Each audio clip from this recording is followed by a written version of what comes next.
এখানে গুলি আছে। তারপরে আপনার আমি দেখাচ্ছি, এই জায়গাটাও গুলি, এই জায়গাটাও গুলি। তারপরে দাঁড়ান, অন্ডকোষে একটা আছে, ঠিক আছে, সেটাতে দেখাতে পারতেছি না, ওটা সমস্যা না। আর এই যে এই জায়গাটা খুব, এটা খুব ফিটে আছে খুব।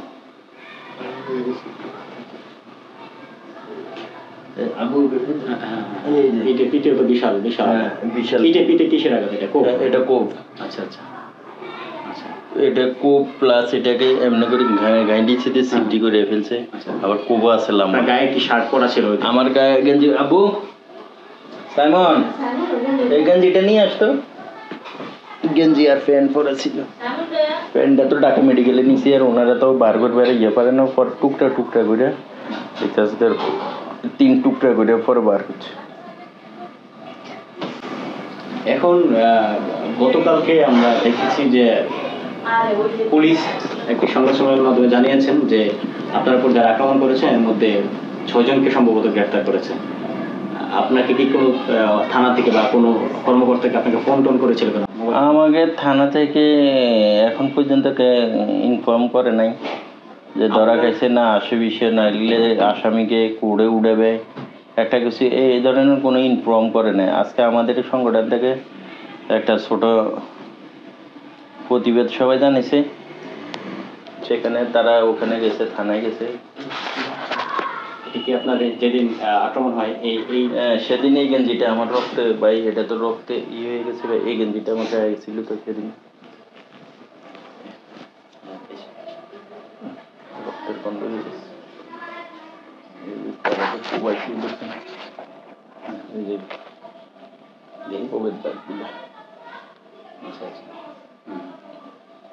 হাতে যে কোপটা লাগছে এটা? হ্যাঁ, এই যে পিঠের কোপটা, এটা হচ্ছে পিঠের না? এখন বালি লেগে আছে দেখা যাচ্ছে। রক্ত রক্ত সব রক্ত আর বালি।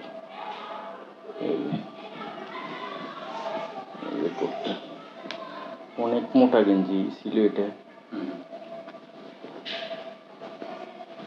মোটা গেঞ্জি বুকে ছিল।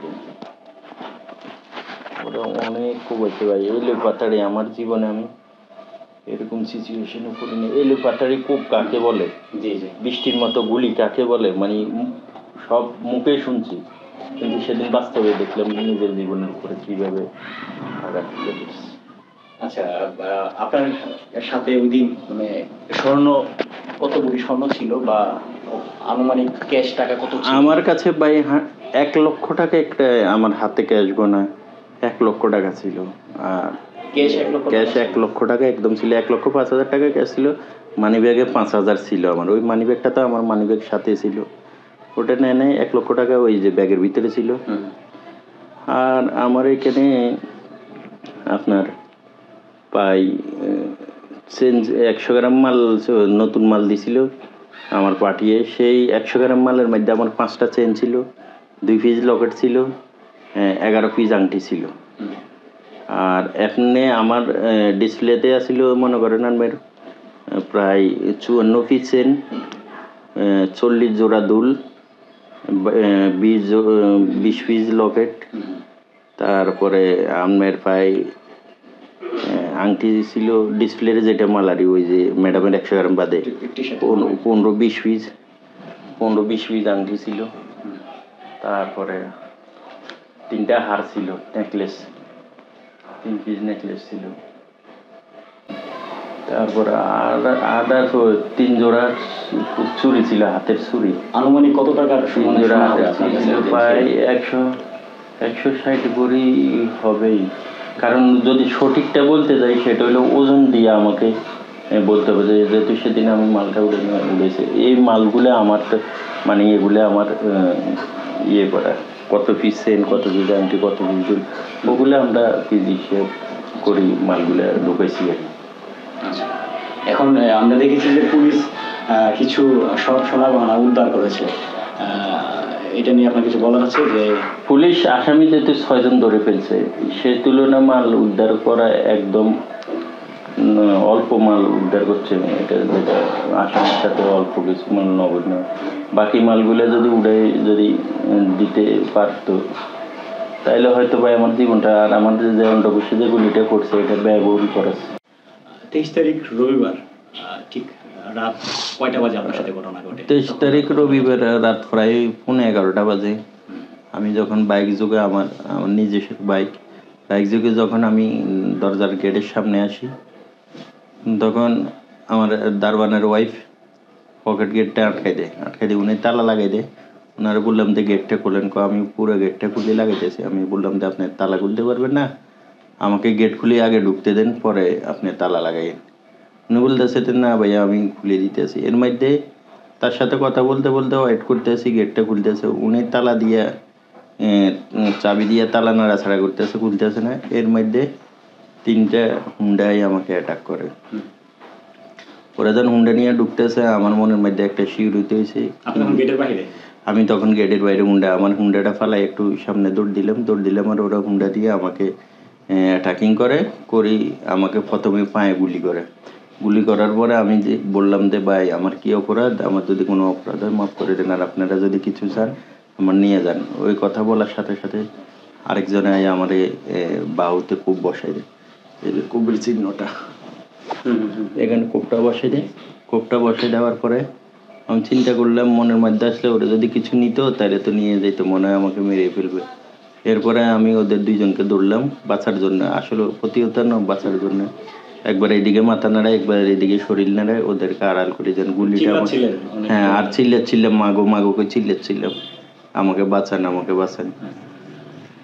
পরে ওরা আমাকে 2জনে সরাইয়া, পরে একজনে আমাকে পালাই দিয়ে আমার ব্যাগটা নিয়ে যাওয়ার সময় আমাকে গুলি করে। লাস্ট গুলি দুটো পরে এইখানে পড়ে, আর একটা অন্ডকোষে পড়ে। এই অন্ডকোষে পরে তো আমি ওরা আমার ব্যাগটা নিয়ে হুন্ডা করি, বাইক করি, মেন রোডের দিকে চলে যায়। পরে আমি নিতর অবস্থা পড়ে আছি, আমার বন্ধু বান্ধব মিলে আমাকে। কতক্ষণ পরে আপনাকে এসে উদ্ধার করে? প্রায় 3-4 মিনিট পরে। রাস্তা পড়েছিলাম। পরিবারের সদস্যরা তখন গেটের ভিতর থেকে ওরা তো একবার দোতলায় যায়, একবার 3তলায় যায়, একজন দারোয়ানের যায়। আমার ওয়াইফও বলতেছে আপনাদের পায়ে পড়ি, গুলি খেলে আমরা খাবো, আমাদেরকে চাবিটা দেন, আমরা তালাটা খুলি। তখন দারোয়ানের বউ বলতেছে আমরা চাবি উপরে দিয়েছি, আবার বলতেছে আমরা চাবি ফালাই দিছি। বিভিন্ন ইনিয়ে কথা বলতে আছে। আপনার ছোট মেয়ে কি আপনার পিছনে যাচ্ছে, সেই কি চিল্লাচ্ছিল? আমার ছোট মেয়েটা তখন, আমি তো প্রতিদিনের মতো আমি যখন হুন্ডাটা আমার দরজার সামনে আসে তখন এই জানালা দিয়ে উঁকি দিয়ে থাকে। যখন হুন্ডাটার প্রম বাজে, আমাকে মেয়ে কতদিন বলে আব্বু আমি তোমার হুন্ডাটার আওয়াজ আমি ধরতে পারি, আমাদের হুন্ডাটা কেমন আওয়াজ। মেয়েটা হুন্ডার লাইটটা মারলে ওই দরজার সামনে যায়, একদম গেটের সামনে চলে গেছে। হ্যাঁ, আমার এই মেয়েটা দরজার সামনে যাই বলতে আছে, ওরা বলতে আছে আমার আব্বু এসে দরজাটা খুলেন না কেন, খুলতে আসি। ওর মধ্যে কথা অতিক্রম করতে করতে যখন ওরা আসে তখন মারতে আসে, আর আমার মেয়েটা বলতে আছে আমার আব্বাকে মেরো না। ওর বলতে আছে আম্মু দেখো আমার আব্বুকে গুলি করতে আছে, কোবাইতে আছে। আমার ওয়াইফ সাহায্য চিকরি করতে আছে, কিন্তু কেউ আমাকে সাড়া দেয় না, দরজাও খুলে না। আশেপাশে অনেক লোকে দেখছে উপর থেকে, কিন্তু কেউ নেমে আসে না, গুলির ভয়ে সাহসে আসে না। আমাকে যখন আহত করে তখন আমার 2-3 জন এলাকার ছেলে ফেলে আমাকে আসে থাকে। পরে আমার একজন পরিচিত টিটু এসে বলতেছে ভাইয়া আপনার লগে 1 মিনিট আগে কথা বলছি, কি হয়েছে আপনার, কে মারছে আপনাকে গুলি? আমি বললাম যে কে জানি কে বা কারা আমার উপর জোরে কোবাইলে গুলি। তখনও বের হইতে পারে না, তখনও তারা বের হইতে পারে না। পরে সামনে একটা অটো পাইছে, অটো ভাইয়া আমার বলতেছে ওরে দর কথা শুনুন। পরে ফরাজিত গেছে, আর ওরা ব্যান্ডিজও ঠিক মতো করে নাই আমাকে। ওনারা বলতেছে যে আমাদের এখানে এখন কোনো চিকিৎসা হবে না, আপনারা ঢাকা মেডিকেল লয়ে যান। তখন আমাকে ওই যে সাদা কিছু কাপড় পেঁচাইয়া আমাকে দিয়েছে। এই যখন পেঁচাইয়া দিতেছে আমাদের ছোটো ভাইটা কান্দাছে যে ও তো রক্ত সরে মরে যাবে। তখন তো ভাই আসলে রক্তগুলো সরে যাইতেছে, আর আমার শরীরটা পাতলই খালি মাটির সাথে মিশে যেতেছে। তখন আমার এই ছোটো ভাইটা আমাকে এইভাবে রক্তগুলো অনেক জায়গায় মুট করে 2টার দিকে কয়টা জায়গায় মুট করে আমার শালা মুট করে ধরে আর কান্দাছে। আর আমার একটা বন্ধু মিলে ঢাকা মেডিকেল নিয়ে গেছে। সেখানে একটা টিকিটের জন্য তারা ওয়েট করতেছে, বলতেছে আমাদের টিকিট, ওনারা বলতেছে যে টিকিট না নিলে তো আমরা কিছুই ধরতে পারতেছি। পরে টিকিটটা কাটার পরে মগের ডাক্তারে ছিল, ডাক্তারে বলতেছে কুইক ওনাকে জরুরি বিভাগে নিয়ে যান। সেখানে নেওয়ার পরে ওনারা ট্রিটমেন্ট করে, আমি তো মনে করেন যে কখন যে বাথরুম করে দিছে আমি নিজেও জানি না। তারপরে তারা ডাক্তার তো মানুষ, তো তাদের সেবা তারা করে গেছে, এখানে শিলেগুলো করছে। পরের দিন আমার এই অন্ডকোষে অপারেশনটা করছে। আচ্ছা, হসপিটাল থেকে আপনাকে রিলিজ দিয়েছে কবে? আপনি তো এখনো ঢাকা মেডিকেল থেকে আমাকে 25 তারিখে আমাকে বলছে যে আপনি এখন একটু সুস্থ আছেন, ইচ্ছে করলে আপনি যেতে পারেন এখানে। আর এখানে আমাদের অনেক লোকের গামলে হইতেছে, অনেক মিডিয়ার লোক আইতেছে। এখন কারা মিডিয়া কারা শুভাকাঙ্ক্ষী আমরা তো বলতে পারছি না। আপনারা একটা নিরাপত্তার ব্যবস্থা প্রয়োজন। পরে ওগুলো বলার পরে আমরা আর কি করব, ওনারা ডাক্তারে বলতেছে আপনাকে রিলিজ দিয়ে দিচ্ছে। নার্স বলতেছে এত লোক আসা, আমাদের এত নিরাপত্তা সঙ্গীতও করছি। পরে আমরা বলতে পারছি বাসা যাই, কিন্তু আমার শরীরে উঠতে আসে না, জাগতে আসে না যে আমি মেডিকেলতে যাই। তারপরে আমি বললাম যে সিস্টার আমি তো উঠতে পারতেছি না, আর আমি হাঁটতেও পারতেছি না, এখন আমার কী করা? কত ওষুধ দিয়ে দিয়েছি, ও ব্যথা থাকবে। বলতেছে যে বাবা ব্যথা থাকবেই, ওষুধ দিলে আপনি ঠিক হয়ে যাবেন। পরে আমার তো মনে হয় না আমি ঠিক হয়েছি কি তাদের কথাই গেছি। পরে আমি বাধ্যগত 25 তারিখে হাসপাতালে ভর্তি হয়ে সেখানে 1 সপ্তাহ থাকার পরে আমি বাসায় ফিরি গত মঙ্গলবারে। এটা আল্লাহ যদি ভালো করলো নাইলে তো আমার অনেক করতে হবে। আর একটা ব্যবসা প্রতিষ্ঠানে সবাই জানে, যারা বিজনেস করে তাদের মনে করেন বাকি লেনদেন থাকে। আমি এই ঈদকে কেন্দ্র করেই মনে করেন কিছু টাকা লোন নিছি, কফি সমিতিতে ব্যক্তি মালিকানা অনেক টাকা নিছি। তারপরে পার্টি থেকে প্রায় 20 লক্ষ টাকার মাল বাকি নিছি। এই হিসেবে আমার প্রায় 1 কোটির কাছাকাছি কিংবা একটু কম বেশ এরকম ঋণ আছে। এর মধ্যে আমার সারা জীবনের সঞ্চয়গুলো চলে গেল। এখন তো ভাই আমি খুবই পথে বসে যাওয়ার মতো অবস্থা। এই যে বড় মেয়েটা ভার্সিটিতে ভর্তি করাবে, এখন তো আর করাইতেও পারতেছি না। ছেলেটার স্কুল বন্ধ হয়ে গেছে, এই যে বাচ্চাটা স্কুলে যাচ্ছে না এখন ভয়ে। কেউ পর্যন্ত আমাকে কোনো লোকে দেখতে আসে নাই। এখন সরকারের কাছে তো আমার ক্ষতিপূরণ চাইতেছি, সরকারে যদি আমাকে কিছু ক্ষতিপূরণ দেয়, তারপরে আমাকে অন্তত আমি ব্যবসা পরিচালনার জন্য অন্তত ছোট্ট ক্ষুদ্র একটা ঋণ দিলে হয়তো তারপরেও আমি ব্যবসাটা পরিচালনা করতে পারতাম। এখন তো আমার তো দোকানে যে কি নিয়ে বসবো, মানুষের ঋণ ফিন, মানুষের অনেকে দেখা গেছে বিয়ের গয়নাও আমাকে অর্ডার করছে, মানুষের অনেক বুকিংয়ে আছে, সবাইরে তো সব কিছু নিয়ে গেছে। সবাই তো আমাকে আমি তো এখানে একটা বিশ্বাসের জায়গাতে বসছিলাম, কিন্তু এই দুর্ঘটনার কারণে তো অনেকে এখন সবাই নিয়ে চলে যাচ্ছে। আপনি যখন বিশ্বাস হারিয়ে যাবে তখন তো সবাই সব কিছু তার চাইবে, কিন্তু এটা তো আমার দিতে হবে। দুর্ঘটনা ঘটছে, তারা এটা তো কেউ মেনে নেবে না যে আমি তো আপনাকে দিছি, এটা তো আমার কাছে চাইবে, বাধ্যগত আমার দিতে হবে, কিন্তু আমি করতে দিব। এখন যদি সরকারে যদি আমাকে সহযোগিতা না করে, আমাকে যদি একটু হেল্প না করে, তাহলে আমি কি করব আমি নিজেও জানি না ভাই। আপনার উপর হামলাটি এটা কি অতর্কিত নাকি পরিকল্পিত? এটা তো আমি তো যেদিন ঘটনা ঘটছে এটা তো অতর্কিত, নিশ্চয় ওরা আগে তো ওরা প্ল্যান করছে, সেটা তো আমি আর জানি না। কিন্তু ওদিনকার ঘটনাটা তো অতর্কিত হয়েছে, কিছু বুঝে উঠার আগে ওরা আমাকে গুলি করে দিছে, চাপাতি দিকে পাইছে। এত মিনতি করার পরে, এত আকুতি করার পরে তাকে আমাকে ক্ষমা করেনি। যদি আজকে বুঝলাম তারা নিয়ে যেত, তাহলে সেটা হইতে একটা কথা, নিয়ে গেছে এটা তারা ছিল। কিন্তু আমার শারীরিকভাবে যে ক্ষতি করেছে সেটা তো অনেক, আমার তো ভালো হইতে অনেক দিনই সময় লাগবে। আপনার বাসার দারোয়ানকে সন্দেহ করা হয়েছিল প্রথম দিন থেকে, সারাদিন ওনাকে নিয়ে এক ধরনের রহস্য ছিল। মূলত ওনার বিষয়ে আপনার কি বলা আছে? দারোয়ান কি আসলে চাইলে আপনাকে সেভ করতে পারতেন? দারোয়ান চাইলে আমাকে সেভ করতে পারতেন, উনি যদি ওই দিন গেটের সামনে থাকতো। কারণ ওনার তো ডিউটি, উনি যেহেতু বলে আমাকে যে 11টার পরে দিলে উনি খুলবে না কিংবা ঘরে বসে থাকবে, যেহেতু আমি 11টার আগেই চলে আসছি, উনি থাকলে গেটটা খুলে দিলে আমি নিরাপদ সাইবে ঢুকে যেতে পারতাম। কারণ আমি যখনই আসি উনার 1 সেকেন্ডও লাগে না তালাটা খুলে দিতে। সেদিন উনি যদি থাকতো হয়তো এই হতো না। উনি ছিল, উনি শোয়াতা ছিল। আচ্ছা, ওনার ওয়াইফ ছিল ওনার ওয়াইফেরে ফাড়াইছে, যেহেতু গেটটা খোলা ছিল আমি ঢুকতে চাইছিলাম, ওনার ওয়াইফে বলতেছে যে তালাটা খুলতে। আমি বললাম যে গেটটা আগে খোলেন, আমি ঢুকি দেখে। কারণ আপনি ওই গেটটা একজনকে সেফ দিতে হলে আগে আপনার ওই সাইডের গেটটা খুলতে হবে। এটা কখন আপনি বলতেছিলেন? ওদেরকে দেখে কি কথা? না ওদেরকে না, ওই আমি আইসে বলতেছি আপনি গেটটা, পকেট গেটটা খুলে দেন, তারপরে ওইটা তালা লাগান। উনি কি করছে, পকেট গেটটার মধ্যে আংটা লাগাই দিয়ে তালও লাগাই দিছে। এরপরে ওই সাইডে দুটো তালা, একজন দারবান যদি থাকে সেখানে একটার বেশি তালা লাগে না, ওরা 4টে তালা লাগায় পয়সা থাকে।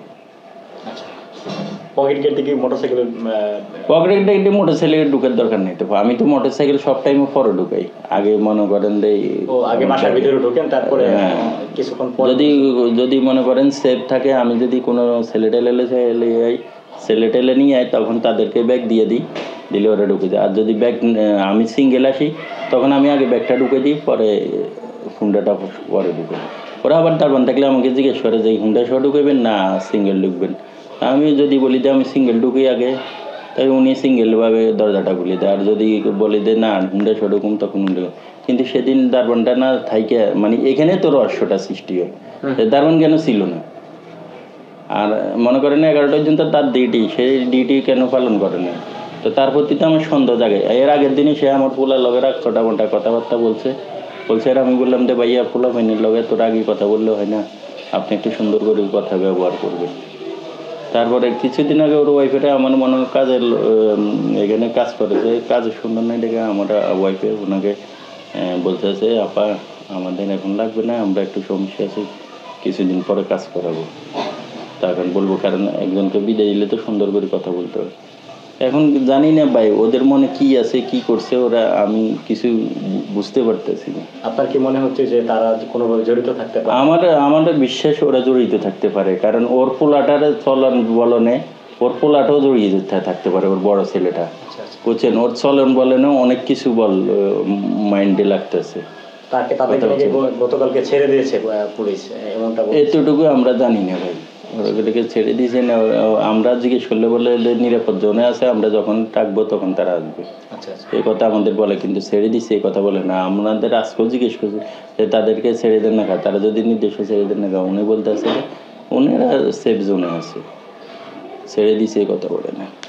এখন আপনি সরকারের কাছে কি চান এবং দেশবাসীর নিকট আপনার কিছু বলার আছে? দেশবাসীর কাছে আমার আকুল আবেদন, আপনারা যেভাবে মনে করেন আমার ঘটনার পরে সাড়া দিচ্ছেন, সোচ্চার হয়েছেন, এভাবে আমার মাল উদ্ধার পর্যন্ত সাড়া এবং সোচ্চার থাকেন। আজকে আমার ঘটনা ঘটছে, কালকে আমার আরেকটা ভাইয়ের ঘটনা ঘটবে, এইভাবে মনে করেন এক একটার পর এক একটা দাম চাপা যেন না যায়, সেটার প্রতি আপনারা সোচ্চার থাকেন। আর সরকারের প্রতি আমার বিনীত অনুরোধ, আপনার প্রকৃতপক্ষে আসামিদেরকে সুষ্ঠু তদন্তের মধ্যে আসামিগুলারে শাস্তি দিবেন এবং আমার দ্রুত আমার মালগুলো আমার কাছে ফিরিয়ে দিবেন, অন্যথায় আমাকে ক্ষতিপূরণ দিবেন, নতবা আমাকে আর্থিকভাবে সহযোগিতা করবেন, কিংবা ঋণের ব্যবস্থা করে দিবেন, যেহেতু আমি আমার বাচ্চাগুলারে নিয়ে অন্তত জীবনযাপন করতে পারি, সে ব্যবস্থা করে দিবেন। হামলারে বলতে এমন বিচার চাই যেন এইরকম ন্যাকড়াজনক হামলা আর কোনো বাইরের উপরে না পড়ে, আর কোনো ব্যবসায়ীর উপরে না পড়ে, আর কোনো প্রতিষ্ঠানের উপরে না আসে। তাদের কঠিন শাস্তির আবেদন করছি। সেই সাথে আমাদের মালামাল, যেহেতু আসামি ধরা গেছে, সেই সাথে আমাদের প্রকৃত মালামালগুলো উদ্ধার করার জন্য আমি সরকারের প্রতি আহ্বান জানাচ্ছি, সরকার এবং আইনশৃঙ্খলা বাহিনীর প্রতি আহ্বান জানাচ্ছি। কারণ মিডিয়া কিংবা লোক দেখানো, আসামি দেখানো, লোক দেখানো, এটা না করে প্রকৃত বিচার আমি বাংলাদেশ সরকার এবং প্রশাসনের কাছে চাচ্ছি। এবং এই ঘটনা যেন মানুষ দ্রুত ভুলে না যায়, সে বিষয়ে আপনার?